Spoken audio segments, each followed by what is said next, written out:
When we talk about narcissists getting their karma, what comes to your mind? Oh, that rarely happens. Or it happens when they're really old, fragile and frail, when they cannot contain their narcissistic rottenness, when their defenses are down, people are forced to abandon them, when they lose access to the different sources of supply. And that is how the story goes. They go down from there. That's true. Of course, that happens in a lot of cases.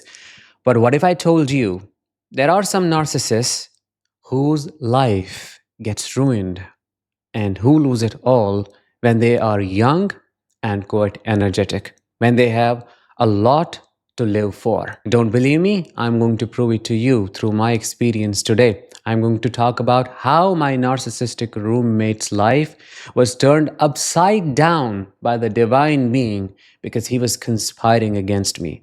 He was plotting against me. He wanted me to lose, yet ended up losing everything. I am Danish, a narcissistic abuse recovery professional. Welcome to my channel. Today, I'm going to share a very scary real life experience with you. How I watched a narcissist getting karma real time. How I witnessed divine justice and a big divine intervention. Before I get started with the main story, with the main experience, here is a small invitation for you. I am doing an online event. The topic is how to break your trauma bond with that narcissist in 5 practical steps. If you want to book your spot right now, click the I button above or the link in the description of this episode before the booking closes. Here is a little bit of background before I talk about the main topic. I used to live with this narcissistic roommate a long time ago during my college years. We were studying the same course. Therefore, we thought, why not live together? Because he also came from the same culture and we used to live far away from our home state. So we thought, let's make it easy for both of us because we speak the same language, we like the same food, we have similar interests, so it will be better for us and we will adapt easily because those were the early years in college. In the beginning, he came across as a very humble guy who followed certain moral values, who was religious, knew right from wrong, but all of this was proven wrong as time passed.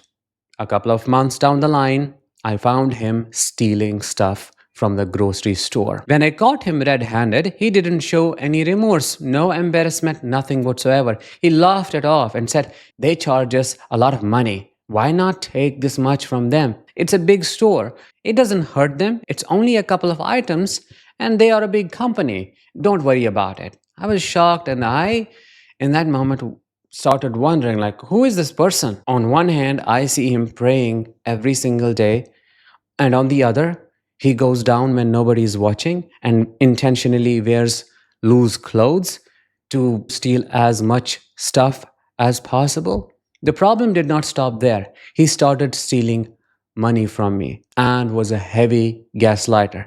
As I have talked about this before, he blamed it on evil spirits, demonic spirits, that they were doing it to me. How was he able to do so? Because I had shared some spiritual experiences with him, that I used to see things as a child, I used to have visions, so on and so forth. That is the information he took advantage of and weaponized against me. Somehow I was convinced that probably I was making all of this up. Maybe I never had that much money to begin with. Maybe I never put that money in my wallet. You know how it is with a narcissist who knows how to convince you that you're the crazy one. He did not stop there. He got really jealous of me, jealous of who I am and what I had to offer. I used to work really hard, study really hard, and that is what he did not want to happen because he himself was a failure.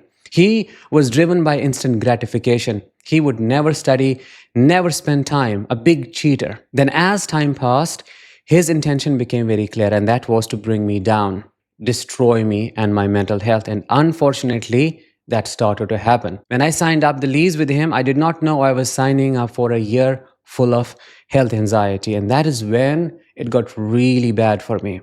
The mental torture, the daily fights, the chronic anxiety on top of what I had already been through made it so difficult for me that a point came when I wanted to end it all. You know what I'm talking about. And I just wanted to escape because the symptoms that were emerging in my body, psychosomatic symptoms, body was showing me, telling me, screaming that you are being tortured. Yet I could not understand because mentally I was being convinced psychologically that I am the problem. He would lecture me for hours about how I was a failure of a person and how I did not know how to maintain relationships with others. I was too sensitive. I was exaggerating stuff, that I used to pay attention to small things, that I should be more of a free person and let go of things, all to tell me that I was the crazy one. So it got to me. It impacted a part of me because I was already prone to gaslighting. I had been raised in such an environment. This easily impacted me, but in a devastating way.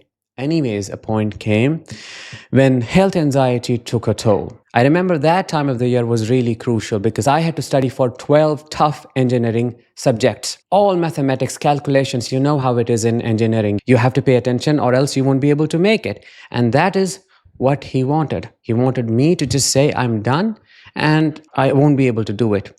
Would you believe me? That is what I ended up saying. I kept running from one hospital to the other, trying to understand what was going on with my body. And they would give me antibiotics. They would say, oh, it's all in your head. And a doctor put me on antidepressants, which made my situation worse. So then I decided I'm going home. I'm not able to take it anymore. And this ends here. I'm going to drop this semester. I'm going to get 12 backlogs. But what can I do? Simultaneously, I was struggling with the fear of my father. What is he going to do? What is he going to say? Because money was paying for my tuition fees. And at the same time, academics and my performance meant a lot for him. But I took the risk and left it all back. I had zero hope of returning that year, but God had other plans for me. Within a couple of weeks, I recovered miraculously. And then I decided, why not go back? I still have a chance. I may or may not be able to qualify for the examinations because I had to have a certain percentage of attendance. I had to attend classes. A lot of them I had already missed. But somehow it worked out and they said, fine, you can do it. I studied day and night, ignored everything. He kept torturing me still. And he was shocked, by the way, when I came back because he hadn't expected me to survive his narcissistic demonic attacks. And here is the twist. All of a sudden, he lost his health. Things started to happen to his body, the same things that were happening to my body. His legs were trembling. There were a lot of twitches and a lot of trembling, a lot of shaking in his body. A time came, like within a couple of weeks, when he was hospitalized without a reason. Because before that, he was perfectly healthy, no problem, nothing wrong with him. But within those weeks, something happened to him, which I do not know, and he had to leave the college. Think about this for a second. Examinations are really close. And he had to leave because doctors in that state told him, you need family care. We can't rule out what's happening. Probably it's a nerve disorder of some kind, but you need to go home. That is what he ended up doing. What he wanted for me happened to him. He received 12 backlogs on top of other backlogs he had already received before.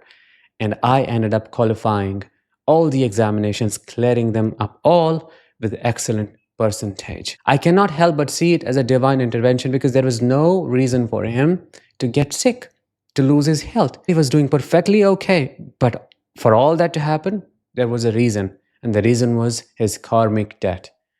He had tortured me enough by that point for him to keep living a healthy life. And then he later contacted this flying monkey, who was my childhood friend, by the way, and told him secretly and that I had done black magic to him. I don't know what is up with these narcissists when they cannot understand things, when they have nothing to blame you for. They will use these things. They'll jump into occult and say, oh, so-and-so did some kind of mysterious stuff. I'm not saying that's not real. That is real. But it is always a projection. They do it to others and then accuse others of doing it to them. However, it did not work. He still was not able to complete his year, and that prolonged the duration of his degree by 2 damn years. That means a lot when you are studying as an engineer and you have to complete your master's degree by a certain time. You cannot do your 4 years of degree in 6 years. That messes everything up. And that one mistake turned his life upside down. He was not able to complete his master's. Then he couldn't get a job. And when he got a job, in the same university that he was studying in, he was kicked out for the reasons I cannot talk about here.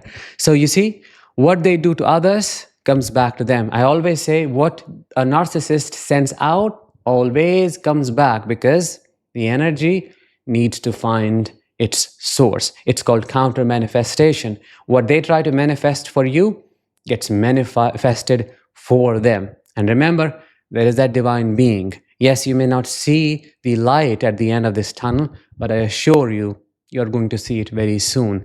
And justice will always prevail. Let me know what you learned from this experience of mine in the comments below. With that, let's bring this episode to an end. Thank you so much for listening and watching. I'll talk to you in the next one. Until then, as always, let the healing begin and continue.